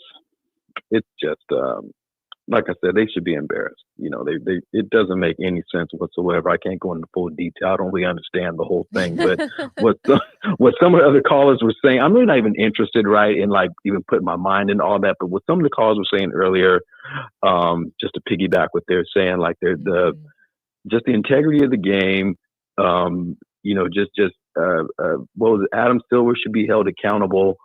The league, there used to be it used to be competition, East versus West. Now it's kind of like an AAU league. LeBron, reaching out to all his homies. Mel, Carmelo was supposed to be on the Miami Heat too, but he went his own route, went to New York, stood on integrity. It didn't work out, but at least he stood on trying to do his own thing. But the All-Star game, it's supposed to be about the best of the best competing. That's the whole thing. I remember when Wade broke Kobe, God rest in power, his nose, in an All-Star game. Right. I also remember the Imano when LeBron had a perfect chance to like get the baton passed over when he, was at the very end of the game. He could have won the game with Kobe picking him up in the last seconds, and instead of him, doing some crossover or a pound and shot in mid range, he basically dished it off, and they all talked about him. Like, how can you do that? When you're supposed to go 1-on-1, which he, says it doesn't exist, which, that's pretty much what basketball is when it's 5-on-5, but it's 1-on-1 against your position versus position. So it's just it's really unfortunate because I definitely see the game. I mean, they have opportunities to course correct, to basically and I've mentioned it before. I don't want to sound like a broken record, but basically just having a basic format, and then holding them accountable. You basically, if you're going to make this money, there's certain bullet points that you have to hit, in order to come. You have to have an all-star weekend and play with passion and compete. You have to participate in the in the dunk contest, in order to be able to get the paycheck, like they're doing now. If you're missing a certain amount of games and you're ineligible for, for certain type of accolades and whatnot. Now, I know in the NFL, if you don't play a certain amount of games, or if you don't make a certain amount of yards, as a rush, as a running back, or as a receiver, then you don't get the bonus at the end of the year. Right. So it definitely needs to be tied into money, but it shouldn't be that way. Because we have all these old school players who constantly back in the day would say they play the game anyway. If we weren't on the court playing, they'd be playing somewhere else. And it's just the love of the game. And if you don't, and I understand everyone doesn't love their job. I don't particularly love mine,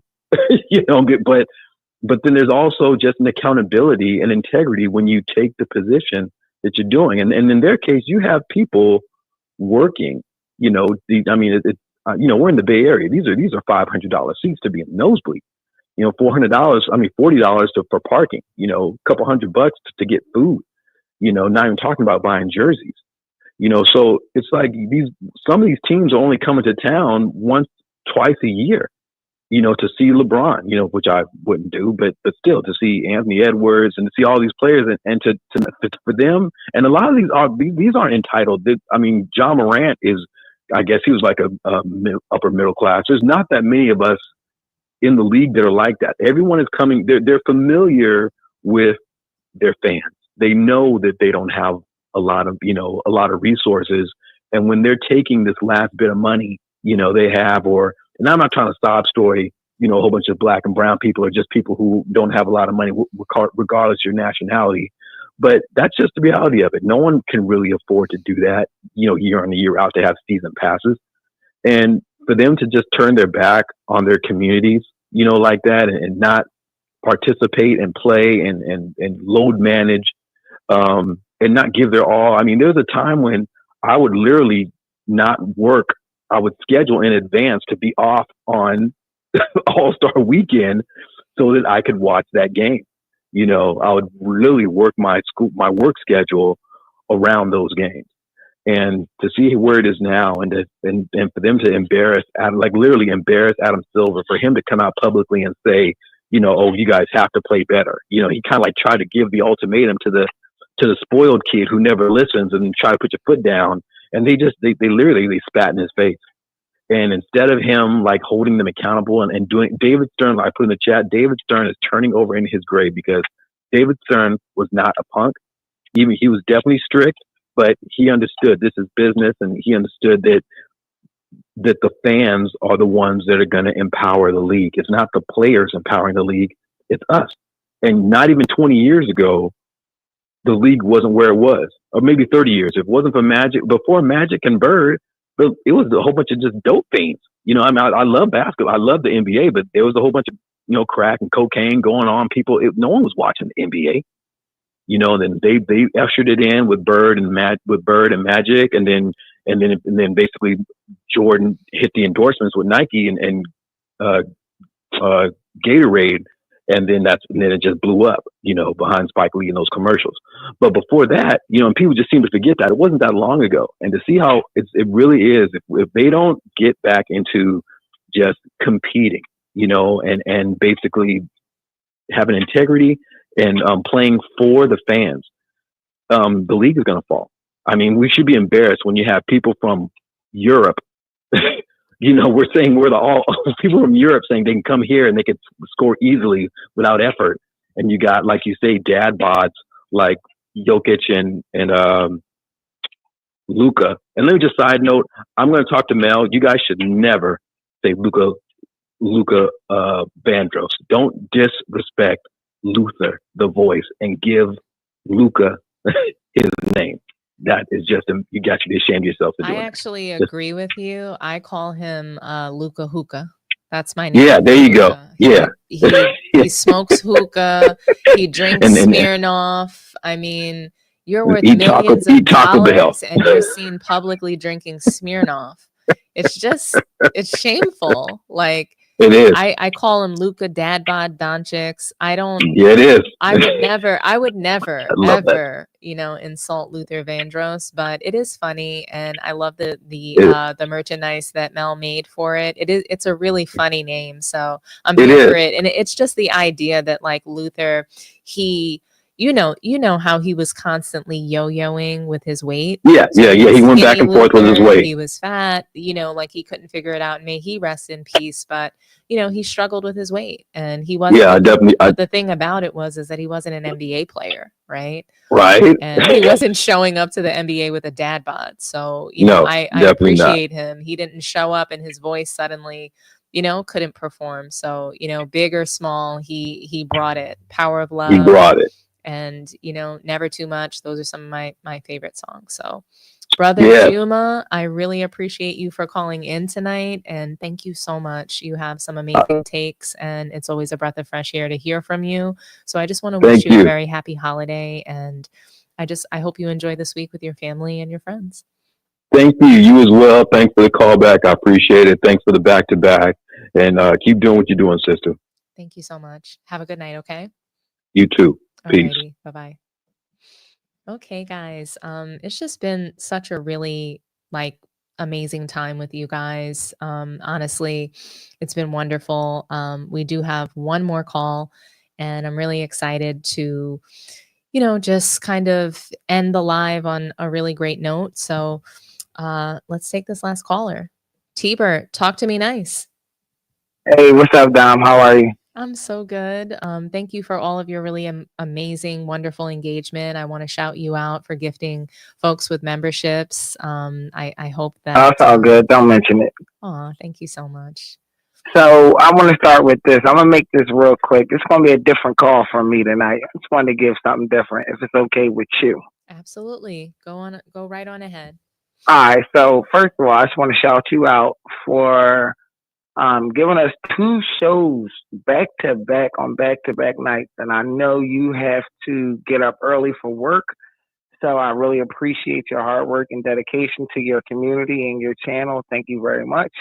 And I'm going to keep it really short. The next thing I'm going to do, I want to shout out to everybody in the chat. Everybody in the chat, y'all are on fire. Y'all are funny. Y'all keeping it respectful. And I really enjoy being a mod for Dom's show because of the community. And the last thing I want to say is I'm gonna make an early announcement. Everybody needs to try and join the membership. Join Sports Team membership, because she's gonna have a big announcement coming soon, everyone. So I'm telling you, you don't want to miss it. Everybody, please join her membership, especially when she does when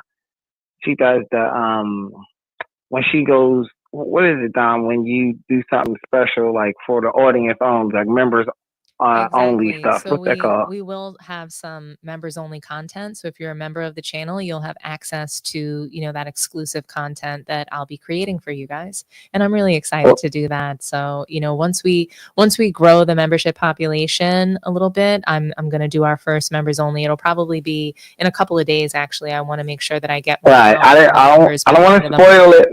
I don't want to spoil it for everybody, but the reason why I gifted so many memberships today, because I don't want people to miss out on the fire that you're going to give to your members only. So that's why I gifted so many today. I want everybody to go on this ride and experience, this great, amazing ride of a show that's going way, way up.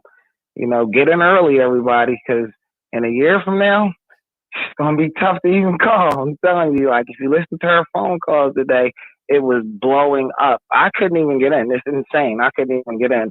But I'm going to let you go because you got to get up early for work. shout out to all the mods. The mods are goated in here. I love all the mods. All love. Love to you, Dom. Talk to you later. Thank you so much, T-Bert. And please have a happy Thanksgiving this week.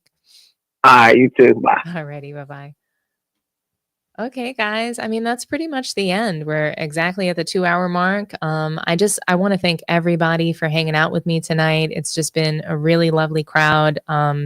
You guys are awesome. So I know it's super late. I think it's like 4 o'clock in the morning or 4:30 in, other parts of the world, and, probably 9 hours ahead where some other folks are watching. So I just really want to thank you guys for all of the really great engagement, membership signups, super chats, cash apps. It's just been really amazing, and I feel super loved and supported by you all. And I would love for you guys, if you haven't done so already, to please like, share, and subscribe to the channel if you haven't done so. But yeah, like, share, subscribe, and please, everybody, I hope you have a very safe, happy holiday. Happy Thanksgiving. I'm so thankful for all of you and grateful to be here. So I really appreciate how you guys have embraced me as a content creator, and I couldn't be more thankful for you all. So I hope that you guys have a really amazing Thanksgiving dinner with your family or friends. I happen to do like dinner with my family, and then I'll also do like a Friendsgiving, which is pretty fun for me. So once again, thank you guys all. Happy Thanksgiving. Oh, we have another super chat that just came through. Thank you so much, Spurs Ann. Really appreciate you. But yes, guys, like, share, and subscribe. Happy Thanksgiving, and I'm out of here.